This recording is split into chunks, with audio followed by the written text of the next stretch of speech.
Assalamu alaikum wa rahmatullahi wa barakatuh. A very good day to you. Welcome to another edition of Life Matters, where every life matters. And yes, we're doing it in a different studio this time around because alhamdulillah I happen to be in Cape Town. So I'm joined by our Cape Town team putting this show of Life Matters together, and also honored to have in studio with me our Cape Town guest that I usually have online.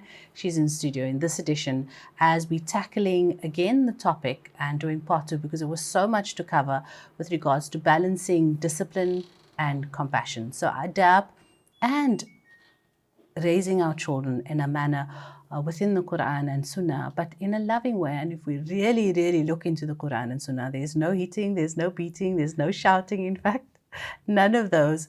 So let's try, inshallah, with dua and the help of Allah subhanahu wa ta'ala to raise our children with compassion and still in line disciplining them with what Allah subhanahu wa ta'ala will be pleased with. I'm Khawa Solomon. Stay with me for the next hour, and we're joined once again by a dedicated social worker and alima, Yasmina Samaai Salie, who is based here in Cape Town, also known as Islamic therapist, and we will of course give her details a little bit later on. But let's welcome her back into the Cape Town studio, and at least she should be welcoming me because I'm here this time. Usually she's here. But assalamu alaikum to Yasmina. Shukran. Lovely to meet you officially. Yes. After chatting to you for so long online, alhamdulillah, so lovely to actually be in studio with you. So shukran once again for joining us in this new year. Alhamdulillah.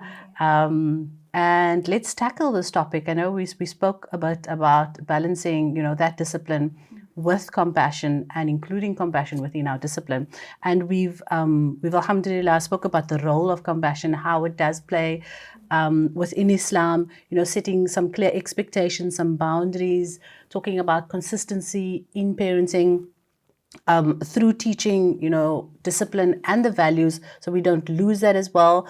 We spoke a bit about lying, which we can touch on again. But today I want to, and then as well coping with the parent guilt, because that also does come in.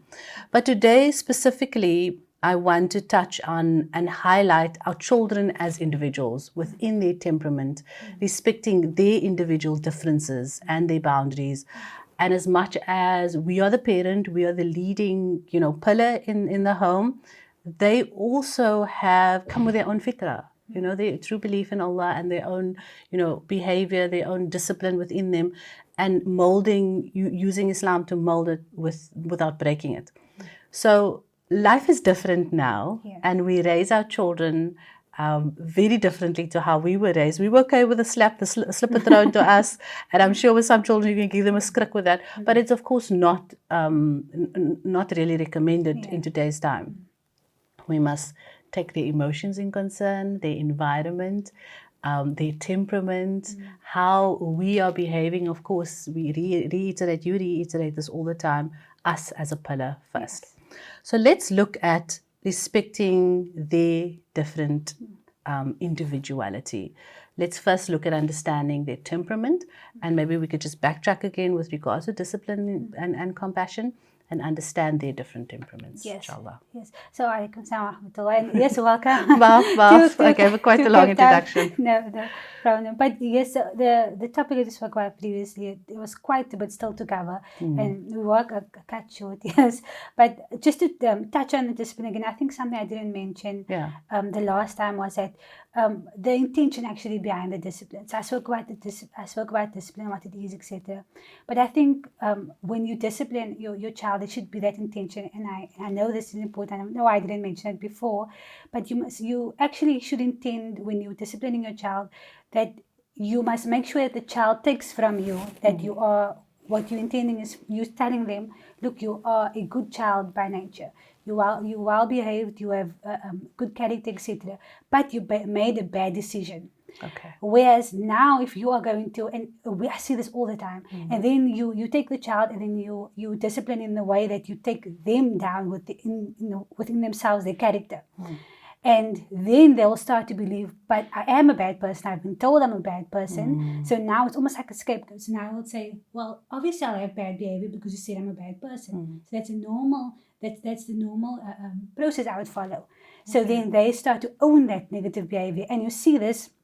So it would start to form when the child's a toddler, etc. But you see it mainly when they're a little bit older and they can make their own decisions. Because now because of how you probably disciplined them before, they'll start to own that. So I'm a bad child, I'm the naughty one in the family, I'm the black sheep, etc. Maybe they've even been told this numerous times. So you're kind of giving them a ticket out of, you now don't have to take ownership of that anymore. Whereas if you say you're a good child, but you decided to do wrong, you're telling them now to take responsibility for the decision you've made, which is very important in Islam, because here we know that Islam teaches us that we have what you call kasb, that decision that you make. So we know that Allah subhanahu wa ta'ala grants us, so Allah subhanahu wa ta'ala knows what we will do, what our options are and what we decide, etc. Because Allah subhanahu wa ta'ala created that, Allah subhanahu wa ta'ala knows the future, etc. Not to go too much into Aqidah. But the option that you chose, you made that decision. So the repercussions of that choice lies with you. And that is why we have the day of Qiyamah. So you want to have that already with your child from a young age. So that's very important to start instilling, yes, when it comes to discipline.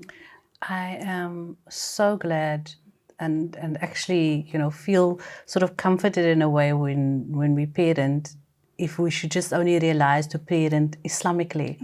As what Allah wants us as Muslims, we must actually take with that intention to parent then with regards to that, because we don't usually think of that as the first. So as much as and then the psychologists afterwards come to train us to do it. And yet Islam had it there all along. That if you can only be given the chance to act, basically being responsible for your own actions. That's what it is. So to teach your child to be responsible for their own action. Allah gives us that platform of choice. So do we take the bad or do we take the good? So it's that choice. So alhamdulillah, our religion, if only we can use it to raise our children, to do our daily things. To come back. And you said, no, you don't want to go into Aqidah, but it's actually there. So it's the base. Everything goes back to Aqidah. Yes, So alhamdulillah, I'm so glad actually that you spoke about that intention. And as a Shafi, you actually don't, you actually have to know that if you didn't make your intention, you know that deed is not taken. And even if you made that intention a bad intention, that's also, a sin. But alhamdulillah, if your intention was good, you actually get that reward either way. So shukr for clearing that up and to start the show off with that. So alhamdulillah, let us take that information that you've given, alhamdulillah, and implement it throughout the show, inshallah, with everything that you're going to say. Let Allah grant us the understanding, inshallah, to take it as that, as with the intention that we always have a choice and we choose, the same like we choose to shout, we choose to throw that slipper because within ourselves we couldn't control ourselves. And so for us to keep that responsibility, admit it, that I chose to take that slipper to throw my child, where I could have chose to go up to that child and hug that child and say, you are good, you didn't want to do that, but your behavior. So I want to also get back to that point also of instilling that information to keep saying, oh, you naughty, oh, you bad, oh, you did this. So what I was also taught was that instead of saying you, instead and turn it around and say, I know you're good, but what you did was the action. Yes. And also when you were saying that continuously telling your child that you're bad, you this and that. So fine, they don't believe it, but it's actually there in their subconscious. Their brain took it. So subconsciously their brain, and then you think, why don't I like chocolate? Or why don't I like this? Or why don't? But it's actually your brain telling your body and reacting in a certain way because it's already been implanted. So alhamdulillah, with that in mind, I want to now look at the individual. Look at the individual child and the different temperaments and how you do respect that child's temperament. Because now you're saying, we're saying yes, respect the child, but then our parents are maybe telling us, nee, die kinders, hulle is nog klein, hulle moet net vir jou hoor. They must just listen to you. They just have to listen to you. What you say is, yes, fine, it is the rule and is what needs to be followed. But how can parents tailor their disciplinary approaches in respect to these individual, in the children's differences and still maintain that consistent framework of Islam, of loving, of being compassionate and effectively disciplining them. Yes, so it is important. You have to take into consideration the age, because you are right to a certain extent. Yes, when you're advised by the elders to say, but you can't give them that choice now. Yes, when they are younger, perhaps you need to take that stance and say, look, these are your options. So what would you take from this? But you guide them in that way. Whereas when they're a bit older, you can now take a step back, because now, remember, you've done the work, you've done all that hard work, you set the foundations. So when they're a little bit older now, and your relationship dynamic with your child has to change. If you just look, and I know many of us listening now will be able to see the different kind of relationships, whatever age you are in now, that parents have with their child. So you would have one where a parent is like a friend to the child. You will have one where it's very authoritative. Maybe they dictate. It's the child is really scared of the parent. Maybe there's another child where there's no fear. They've just totally they disregard their parents. And look at all those relationships, and you ask yourself. So, and this is something that I do often. It's very difficult to switch off, but I'll take a step back and I think, well, how did that come? How did that? Very difficult. Where did it come? Yeah. Where did it come from?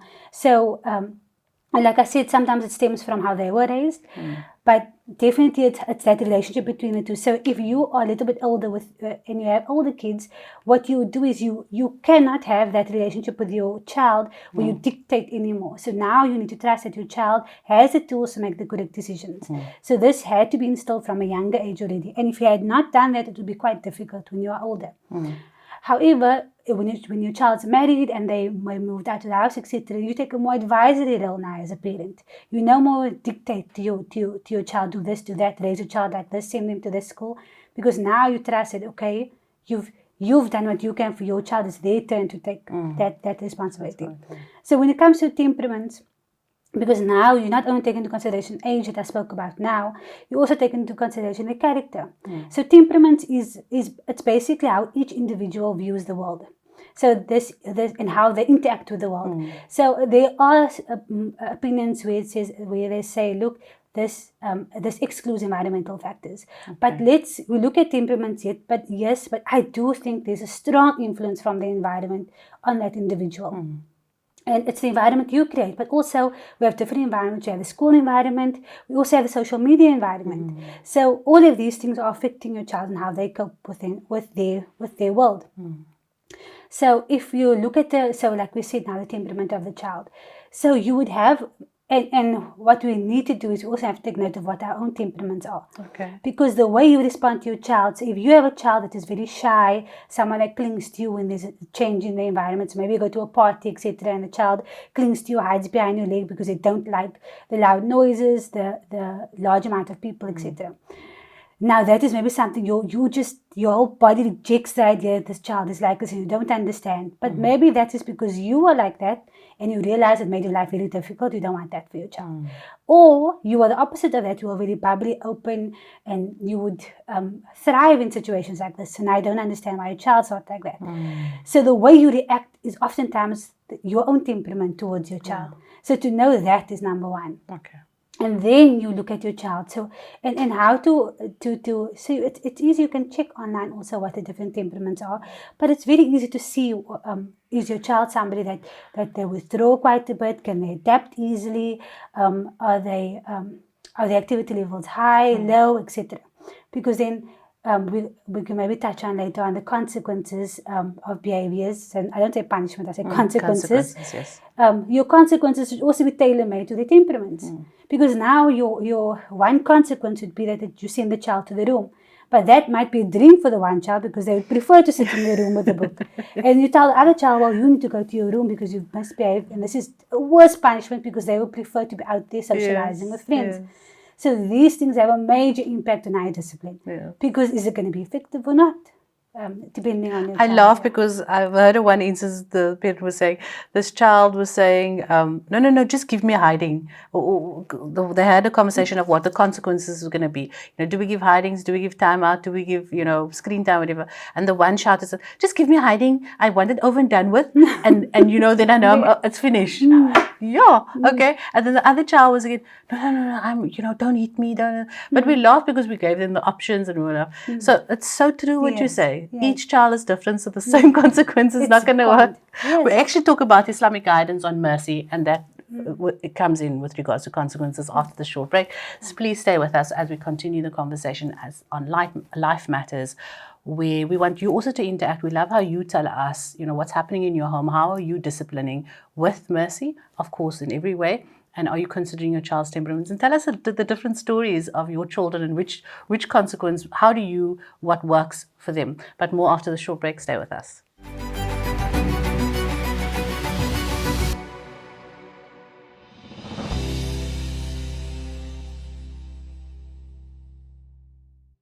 Assalamu alaikum wa rahmatullah. Very good day to you. Welcome to Life Matters. Please note that you can catch any of our shows on our YouTube channel, Hilaal TV Life Matters. And then you can also request from you any comments, questions and queries to be posted via our WhatsApp line as well as our email. I'm Hawa Solomon. In studio I have Yasmina, Samaai, a social worker, who's taking us through happy, healthy, raising our children in a happy, healthy home, and a series in that we are conducting with her as well. And in today's show we're doing part 2 of balancing discipline with compassion. So Yasmina, just before the break, we spoke about the temperaments, and there are lots of online literature about that. There are books available, and I think every household should actually have one, because I know even in Unani Tip medicine, they actually give remedies according to your temperament, hot and cold, slow to process. So they also work with the temperament, which is, of course, remedies in Islam, alhamdulillah. So respecting individual differences is in reference to the temperament. So to find out what they are, firstly you've explained what is the parents. So we know how to handle our kids. Then you latched on consequences, which is an absolute must in the and I think the way you also put it is, like, let's not use a negative connotation to say you're going to be punished. So rather say consequences or something positive. So what are the consequences with regards to using Islamic guidance with mercy? So any specific teachings in Islam that we can use with regards to emphasizing the importance of mercy, the importance of parenting in that way, and how can parents implement that? Yes, so when we decided on this topic, I was thinking, and I'm not sure if many of you heard the advice of Luqman to his son in Surah Luqman. So I think this is brilliant. It just captures everything you would need to bring across to your child. And it was one of those things. So these days we print the name of our child when in their rooms and things like that. But I think this would be such a nice gift, or something you can print in the room of the child, that you can just remind yourself and remind to the child. And they are I think there were 10 advices. I wrote them down because I wouldn't be able to know I'm excited, them from memory. So, but you can also find them in Surah Luqman. So I'm the type of person who would run for a pen to write these things down, but it's in Surah Luqman, alhamdulillah. So the first thing would be that he advises his son, and the way he addresses his son is he calls towards his son. So he doesn't say by the name, etc. So you call in a loving way towards his son. So I think this is good. So this is when you approach your child and you give advice to your child in a way that shows that you have that, like you said, compassion, that love, and that you want what's best for them. And it's also a way of reinforcing the meaning of their name, because often, we are told, give good names to your children. Don't shorten it. Don't make it any different to what that is, because that was intended for that child. And with that name, the child will hopefully instill that values of the meaning of their name. Yes, that's a brilliant example, actually. And that's why people don't understand now all these new names that are coming out. But the older names that we have, there's so many books on these names that you can give to your children and then read these books to them in the evening as inspiration to them. But to go on to the advices, so the first advice he gives to his son is to worship Allah subhanahu wa ta'ala alone. So to many of you, this goes without saying. But unfortunately, where we find ourselves now, these advices are so crucial to us right now where we are, because now it's so easy now to commit shirk, to do these things, because now we are faced with these various different individuals that claim to be Muslims that don't actually fall under Ahlul Sunnah. So this is, like, now I'm alluding again to Aqidah. It's important for you to know your Aqidah and to have your child know their Aqidah as well, because now you instilling this first advice of Luqman to his son, where you're saying worship Allah alone, but that requires that you teach your child how to worship Allah subhanahu wa ta'ala alone. So it's very simple. Worship Allah subhanahu wa ta'ala alone, and to do not give partners to Allah subhanahu wa ta'ala, but you now have to, and also some advise us on how to teach our children, how to make salah, how to do those, to do all of this, how not to commit shirk, etc. So that's the first advice. And this is also taught, and we spoke about it before, by the example you set for your children. So you need to make your salah. You need to be strict about learning your aqidah, learning the characteristics of Allah subhanahu wa ta'ala. And in that way, they would be able to follow in your footsteps, inshallah. Then the second would be, yes? Inshallah. Then the second would be to be good to your parents. So this is crucial. Yeah. And again, it goes without saying, but we don't see that anymore. And you spoke now about you could hit previously with the slipper and things like that, but now you can't do it anymore. But then take a step back and ask, but why can't you? Because now your child can threaten you in the house. Abuse, yeah. Yes, they can phone the police. They can say, I'll tell the social worker at my school, I'll do this, I'll do that. Not to say that hitting is okay, but what I'm saying is now the child, they empower the children so much to the point that they can even overpower you, that respect is not there anymore for the parent. So, but the respect also comes from love. So you just as you expecting your child to respect you, you have to respect your child as well. So if you are going to be that parent that embarrasses them, that puts them down every opportunity in public and things like that, then how do you expect for your child to have respect for you when you don't show that same respect to your child? So be good to parents, but also be good to your child so they can be good to you as well. And be that example to your parents. Don't say, oh, but my parent is different to me, so it's justifiable why I'm like that with my parent, but you can't be like that with me. Yeah. No, they learn from your behavior. Yeah. So if you treat your parents wrongfully, then this is the behavior that they see. And if you sit with your child and you say, oh my God, my mother's like this, your granny's like this, and then like this, and you speak ill about them, or you say you're going to do this to them or that to them. All in front of the child. All in front of the child. So remember, that's also their parents. So the way they treat their grandparents, according to how you treat your parents as well, that lies on you. So to take that, because the grandparents are also seen as parents. When you look at inheritance, so I just want to come in there, because of course we hear from our parents to say, like, or we say, there's nothing wrong with me. I got a few beatings. What how do we come back from that? Yes. So you have to. So I think we spoke about it maybe some time ago, whereas you don't take your parenting from your own parents or how they did things. Yeah. So it's very easy, especially now for us, it's very easy to think, I'm just going to give a hiding, because that is what you know, and that is what's norm to you. But you survived it, and you find, So but then also look at your relationship with your mom. Okay, alhamdulillah, maybe it's good. You are able to overcome that because of your character, etc. But it might not be the same for your child. Maybe to harm your child, especially in today's time. So if your child goes to their friends and say, my mother hit me with a belt, and look at this mark and that mark. Even myself as a social worker, so I worked at schools as well, and I'm trained to look out for these things. So I would have to see, okay, but that mark wasn't there, what happened there, etc.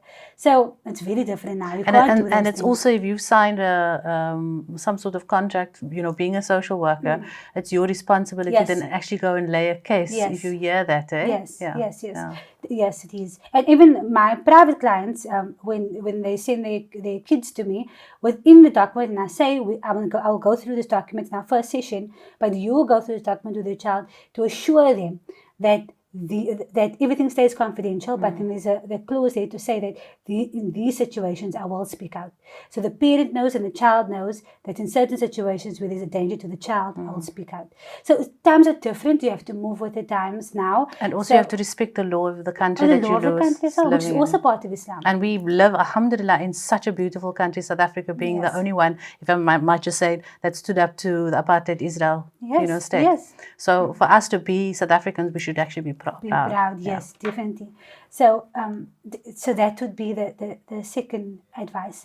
The third advice would be to remember Allah subhanahu wa ta'ala as a might in everything that you do. But what is meant here is that you need to know Allah subhanahu wa ta'ala knows all and He sees all. And this is very easy to say, because you can tell your child, Allah subhanahu wa ta'ala sees all, and if you were going to do wrong with the mom and dad is here or not to sees you, then Allah subhanahu wa ta'ala knows that you did that. But they aren't going to be in tune to that unless they see that you have that behavior. Yeah. So it's the same like when you're telling your child, when there's a show on TV and you're all watching a movie, it's very sad to say, but even if you were to watch Barbie these days, you get Barbie and Ken and things like that. So now if you have, if there's a scene coming up and you don't want your child to see it, say you don't watch kissing, you don't watch things like this, and you tell your child, don't look there, and you close your child's eyes, but you watching, and I always say, what is haram for your child to watch is also haram for you to watch. But what you're telling your child is, when you get to mom and daddy's age, now you can watch these things, which is very problematic. So these kinds of things that they learn from you. So now you're telling your child close their eyes, but you say Allah subhanahu wa ta'ala sees everything. So Allah subhanahu wa ta'ala not seeing you when you're this age. Yes. Or it's only because mom and dad's here. You think that the child they don't analyze these things, but they do. They think about these things.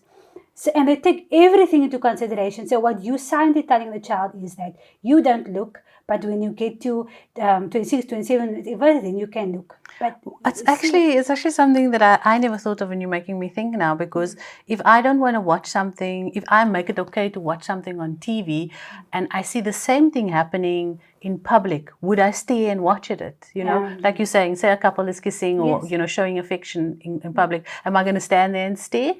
I wouldn't. Yes. Exactly. So why would I do the same if it's on TV? Yeah. Exactly. Because the impacts it will have on a child, yes, it's different to the impact it has on you, but there's still negative impacts on it. Very true. Same when it comes to violence, video games, things like that. So we need to be able to make sure that we set that example, that we are aware that Allah subhanahu wa ta'ala sees all. So now if we all close our eyes, or even in public, we go to a movie, a cinema, we go to family functions, and we turn away, we walk away from bad behavior, we don't look at certain things, and your child sees you doing that. Now you reiterate the fact that Allah subhanahu wa ta'ala sees all of us in these situations. So now they will start to collective, yes, they will start to pick that up. And then before you go to the next point, we quickly need to pay the bills. Maaf about that. No, we will come back with this very important button points of our Nabi Luqman alayhi salam, and how he implemented how we can reinforce positive consequences in the lives of our children, and how we can balance that parenting discipline with compassion. Just after the short break, stay with us.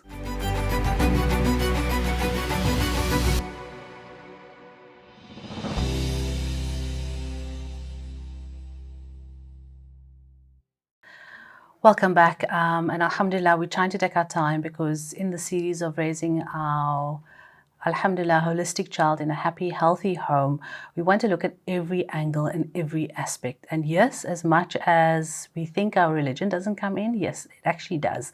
And I'm so glad that our social worker is an alima as well, Yasmina, in studio with us, because she relates to the aqidah, she relates to the tarbiyah, she relates to the tazkiyah. Because alhamdulillah, our religion 1400 years ago has established that guidance for us with regards to raising our children. So today's topic, balancing discipline with compassion, is what we're chatting about, and I love your input. So please WhatsApp us and send us your emails as well, because you do make the show. I'm Khawa Solomon. We've got about 2 more segments to go through. And we are looking at the story of Sayyidina Nabi Luqman, alhamdulillah, which is in the Quran, Yasmina. So just before the break, which is something I wanted to bring in, is positive reinforcement. How we need to, when Allah talks, you know, to us, it's not just for us, it's for our children, or at least as we think it's for our children. So respect what's happening outside, shelter our children from the bad and the ills, but it also means that we need to also protect ourselves. Because and as we learned, you know, that black spot in the heart, we're being told, every time you sin, there's a black spot. So every time you see sin, I would think the same thing, you know, and the more and more that black spots comes in our soul, in our heart, then we completely concealed, and we don't know how to, you know, protect ourselves from the ills. So alhamdulillah, let that black spot not accumulate even just once on our hearts. The same for our children, inshallah. We're down to number 4 lesson. Yes. Yeah. So the next one is it would be good prayer. So a good prayer in the sense that, so the fiqh aspect of it is that there are certain things that are faraid, sunnah, etc. With regards to your wudu, your salah, your everything when it comes to that. So there's that aspect of it. But what you would like for your child, and yes, it's your duty to teach your child those things as well. But the second part of it is that it's important, and we neglect this, is we try and instill in our children that this is actually a time where you connect to Allah subhanahu wa ta'ala 5 times a day. And it's difficult as adults for us to understand this because we have this busy life. But remember, Allah subhanahu wa ta'ala made this compulsory upon us, knowing the past, present, future, everything. Absolutely. So it's still now, it is compulsory upon us. And I know in certain cases like surgery, things like that, there are leeways for when it comes to our salah. But we need to instill that the salah is something that it's something we must long for. So when it comes to that time of the day, it's that connection that we have. So we maybe working in corporate, we work in medicine. My job also quite stressful as well. And then you have this time to yourself where you just gather your thoughts. You say, oh, subhanAllah, I dealt with this case now and that case now. And just yesterday I had a case where it's a case where so my sessions are 45 minutes, and from the start to the end, it felt like I was just holding my breath. That's how difficult the session was. And then at the end of that session, you think what you need. Then you think, oh, do I need water? Do I need this? But what you should think of is, I need to, and because of confidentiality and all those things, and you don't always have a session with your supervisor to be able to discuss to debrief, to debrief and etc. So what you do is you would sit on your musalla and you would speak to Allah subhanahu wa ta'ala. You don't even have to say everything because Allah subhanahu wa ta'ala knows all. So now you just let go and also trying to guide you to be that source of light and guidance for that female, etc. So you must look at it in that way, and to even verbalize this with your child. So we're not saying it public because you don't want to boast about your salah and your connection to Allah subhanahu wa ta'ala. But with your child, you can say, oh, I had a very busy day today. I need time with Allah subhanahu wa ta'ala. I need this isha now. I need this waqt now. And just, can you give mommy some time to sit and make salah?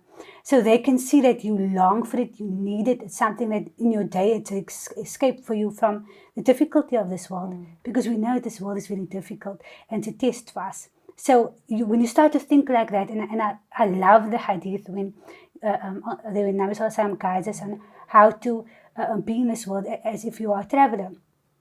So that always gets me, because the thing is, we get so attached to certain things, and even loss of family members, very difficult.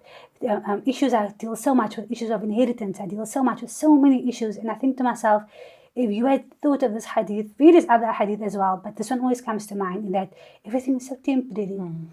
So these things you must instill in your child. So I think that would be important for you to show your child. And just look how I'm saying all of these advices that you must say to your child, but what I'm actually telling you is how to show your child these things. So that's the good prayer. Let them see it, yes. So we've gone through good prayer, the positive reinforcements, and like we need to be the example. Yes. So you want us to actually print it out and put it up? I think print it up as a reminder for yourself and for your child. And then the another thing would be to enjoin good behavior and forbid evil. This one is one of the most difficult ones. I break think, it down in a million forms.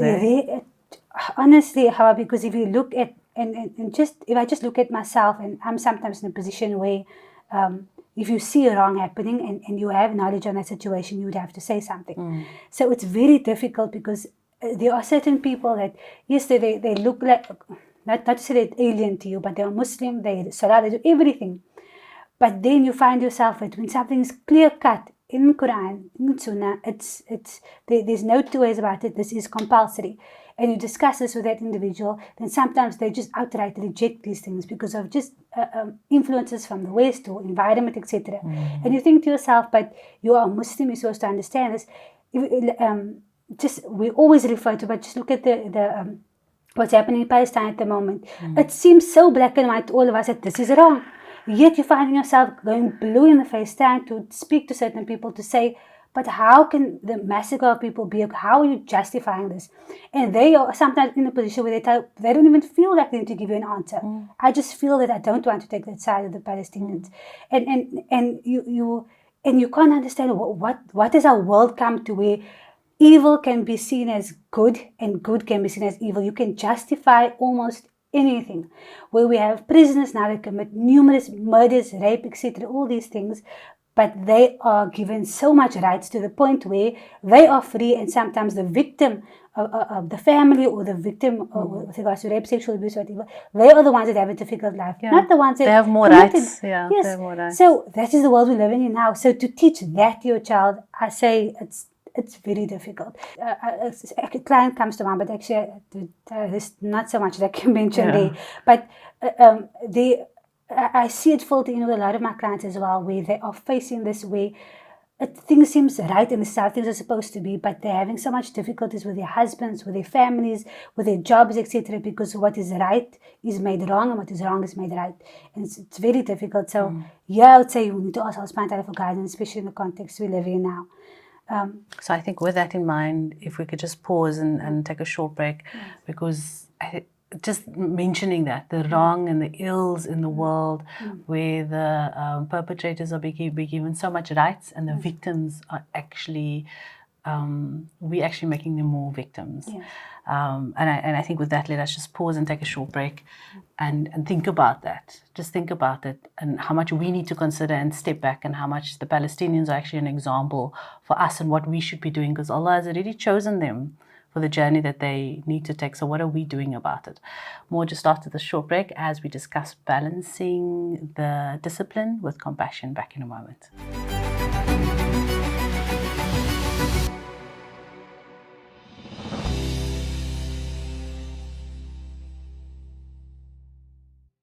Welcome back. In our last few minutes, as we tackle, and we're already doing a part 2 on this topic per se, is of course raising our happy, healthy children in a holistic manner in line with Quran and Sunnah, is balancing discipline with compassion, balancing that discipline with compassion. And Islam allows that. It's actually information that the psychologists actually, only came to discover now, which we already had written 1400 years ago. And one of those examples is in Surah Luqman. So our social worker and Alima, Yasmina, is in studio with us, taking us through, what is it, like something like 9 points, 10 points? 9, yeah, in the Quran. And we've still got to get through 4 more. So instilling, and I love the one about good prayer, also the one of instilling good and forbidding evil. You say it so simply, but there's actually quite a lot of depth in it. Definitely. To be able to just identify the difference between what is good, what's bad, with all the influences we have now. But the next one would be patience. I think this goes without saying, to have that, to instill that patience within your child. But like I said before, this also stems from how you deal with your child and how you deal with situations. So how do you deal with your husband or your wife? How do you deal with your parents? How do you deal with all your children? What kind of patience do you show, or are you that individual that your child says, in this situation, when somebody shouts or somebody gets angry, my dad handles it this way. So, because right now it's not tangible for them. So if you say, be patient, like how? What do I do? What do they grab? So now you need an example. And yes, and the prophets, they're all examples, but they're not always tangible. Maybe if you put them in a story when you read them to your kids at night, things like that, that's tangible. But you would be what would come to mind.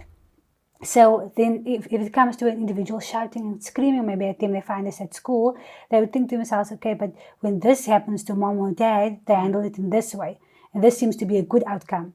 So now you've taught them patience. So this is also by example. And then to be humble. So it's like I said, it's like the others also, you would say, this goes without saying, to be humble. But it's very difficult now, especially in the time where you're forced to be the best you, and everything's about you, and I need the best of this, I need the most money, the most material things, the most of everything, to be the best, to be number one. So in this kind of world, we would want our child, because yes, as Muslims, we strive to be the best in whatever occupation it is that we choose. And we know in order to be the best, we follow our Quran and Sunnah, and then we educate ourselves within that field, and combining the two makes us the best in that field, because we know that is the correct way. So we want our children to be the best, but we also instead want them to be humble within that position, because that comes a long way. It ties into the next one as well, in that you do not want to raise your child to be arrogant. So you're telling your child, don't be arrogant, as Luqman says to his son, don't be arrogant. And he actually says that. So in the Quran, so you can check. I think he explains it a bit more, but the gist is, do not be arrogant. So if you're asking your child, don't be arrogant. So like I said, you're pushing your child as Muslims to be the best within their field, whatever they do, and to always put their best foot forward, and to be proud in the sense of what Allah subhanahu wa ta'ala allowed them to put forth. But then you need to take away that arrogance, because I've seen over and over again that you get alims that are great within their fields, but because of the arrogance, because of their character, you would see, and sometimes I try very hard when I know that this item has something to benefit me, and I like to take from different youth. And I'll put that aside, the arrogance aside, and I'll say, just take what you can benefit from this item. But not everybody is capable of doing that. And if you want to make that impact on society, if you want to make a difference within an individual's life and teach them something that you know and another doesn't know, it is your duty not to be arrogant and to be humble and to deal and to be an approachable person. Especially if you are somebody in a field, for example, and you have a special skill, special knowledge, and it's your duty to give that knowledge over. So if you're somebody that's not approachable, that everybody knows that you are able to help me with my divorce, with my issue, with my marriage, etc., but you're not an approachable person, then that is going to be on you, that you made it that individuals aren't able to come to you for their guidance because of the kind of character that you've displayed. So we want to instill this in our children, because no matter if you're the best in something, people are going to move away from you if you don't have good character. And then to be moderate in your, and I studied a bit at IPSA as well, and this is what they push. This is a major agenda of this, that you need to be moderate. You should never be extreme, because our deen they do not want us to be extreme, they want us to be moderate. Because we know that Islam came to make our lives easier and not to make our lives difficult. Sometimes we do feel that, when you're out and about, it's difficult now to find wudu for water to make salah and things like that. But then you forget, but the entire world is a place for us to make salah. So all these things, so our Islam is actually there to make things easier for us. So we need to be moderate in every aspect of our lives, and this is very important. So if you talk about temperaments now, and temperaments, yes, there's truth to it, definitely. But it's also, I don't always like to block children. So I don't like to say you're either high or you're low, because there's a middle path. Sometimes certain scenarios make a child, they maybe aren't able to adapt to certain situations, but in others they are. So you can't say they're either good at adapting or bad. There's sometimes a middle path. So I'm not always so good at boxing children in. I don't like that. So I'll say maybe they show signs and symptoms of these selected ones. So I would say be moderate is what Luqman said to his son, and this is something that we should also instill within our kids. And that's actually not just what that Prophet Luqman has said. It's hadith as well. Yes, take the middle path. Take the be middle moderate. path. Be easy, and there's so many hadith, and I'm also nervous to mention hadith, because if I get it wrong, I don't know authenticity. Yes. But I'm sure a lot of us know the story of a man that sought for advice, and he went to the different Sahaba, but he ended up, and they all gave him different advice for this particular issue. And Nabi Sallallahu Alaihi Wasallam said, take this advice because it was the easier of them. So if that's our Nabi Sallallahu Alaihi Wasallam, and this is what he taught the Sahaba and his companions at the time. So where are you as a parent? And this is what you should instill within your child, that yes, you do your best, you put your best foot forward, you should be you shouldn't be arrogant, you should be humble, etc. But also, if things are easier, if there are ways to make things easier for you within your scenario, take that path. And the rest is up to Allah. And the rest is up to Allah subhanahu wa ta'ala. So that's also, you need to have the knowledge to be able to do that. Yeah. And then lastly would be to lower your voice. But here it's more about don't be harsh in your speech. And this also ties into the arrogance, because you do not want to have people steer away from you because of your speech, because of the way you approach them. If somebody comes to you and they're asking you something like, how many times a day do I make salah? And that is something that infuriates you, because how can you not know that, and you are 30 years old? That is, maybe alhamdulillah, in your circumstances, you knew that at the age of 7 or 6 or whatever it is. But maybe it wasn't that individual probably became Muslim yesterday, but you are now judging or you're getting upset with this individual based on this little information that you have. And look, as social workers, we train to take the individual, to take the environment into consideration. With the individual. So how does the environment impact the individual? But a normal person doesn't always take the environment into consideration. So you would take that little information the individual gives you, and then you will run with that. So And in fact, we could be teaching them something by our Yes. behavior, because, Yes. because I know with children, like they tarju, what's the English word for tar? They will, like, Tease. go on and on and on until they reach your limit and you Yeah. want to explode. So maybe that's a way of saying, can you see how I displayed patience or not being arrogant, whatever? Yes. Because I didn't give in to the Yes. shaitan that was, Yes. pushing that. This is how you do this. This is how you, and the way you speak to them, you should not be the harshness in speech, because they aren't going to be drawn to you, to sit by you, to ask for advice or guidance, if they know that the way you speak to them. And remember, the way you speak to them, if you look at your daughters and your sons, the way you speak to your son in a harsh manner, would you want him to speak like to his children and his wife? And the same with your daughter. Do you want her to think that this way of being treated is okay for the husband to treat you that way? Yeah. So there's so much. You must always look at your baby and think, what am I subconsciously giving off to this child? Because they are in tune to everything. And I can say this with confidence, because when I see kids and the things that they tell me and they admit to me, because it's confidential and they know I can't say these things to their parents, they will admit these things, and I'm telling them, and I'm shocked sometimes. The wind is knocked out of you, because the parents wouldn't even have a clue that this child was clued into that situation the way they were, and regardless of the age. Talking about that specifically, parenting in today's world is quite challenging, and the modern world presents various unique challenges just for us as parents, whether it's the navigating the issue of social media, technology, their friends, what they're exposed to, because sometimes it's unavoidable, even peer pressure, cyberbullying, for instance.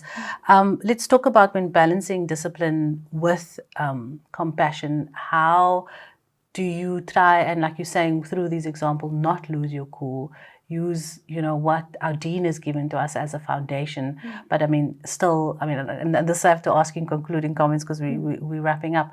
And then, of course, latching onto the necessary support that we have. Yes. So this is definitely important. But I think that because we're ending off, I think the main advice I want to get across is to know yourself well. Okay. Because if you are somebody that you get angry quickly, you're hot-headed, there might be issues that you are. Again, knowing your temperament. You need to know yourself. Yeah. And sometimes the parents would come and they say, this is wrong with my child, that's wrong with my child. And you can do everything for that child in how many sessions, months even with that child, but they're going back to the same environment with you. So sometimes the issue lies with the parents. Sometimes the issue lies with the family as a unit. So look into yourself as well. Look into, why do you react the way you do when your child does this? Why do you react in a certain way with your husband or so? And then you look to deal with those issues first. Because then it's like we say, you put your own mask on first before you put your child's on. Because now you want to help your child, but you're not helping your child if you are going to lose your life, if you are losing yourself on the side. So I think that's what I would definitely. Oh wow, apt words, and not better. Well said, Shukran. And I think that's something that we can and hopefully reiterate in every show. First, put on your mask of what does that mean. Help yourself first. Know yourself. Know your temperament. Know what you need to deal with then. Lifestyle challenges, putting the child in necessary consequences, or dealing with the different children and their temperament. But shukran so much again, Yasmina, for your time. I'm looking forward to do more shows on raising our holistic child in a healthy, happy home. It was an awesome time chatting to you. I hope to see you again soon in studio, but I guess the next time we're going to chat is online. So heartfelt thanks to you, Yasmina, and until we chat again, assalamu alaikum and all the best. So that was Yasmina Samaai shedding light on balancing discipline with compassion, with the necessary consequences, and hopefully may Allah give us the hidayah and the guidance to lead through and guide us what is happening in the Quran and Sunnah, as we have beautiful examples from Surah Luqman. So if you want to know how to parent, follow those rules, inshallah. Go and find it in the Quran and have your teacher guide you through them, inshallah. And with shows like this, we hopefully want to encourage all parents to raise our children in a holistic manner with Quran and Sunnah in mind. Of course, we know that Palestine and the Palestinian children are always in our prayers, and we keep going and never stop speaking about them. But for now, join us for the next edition of Life Matters. From myself, Hawa Salman, wassalamu alaikum and goodbye.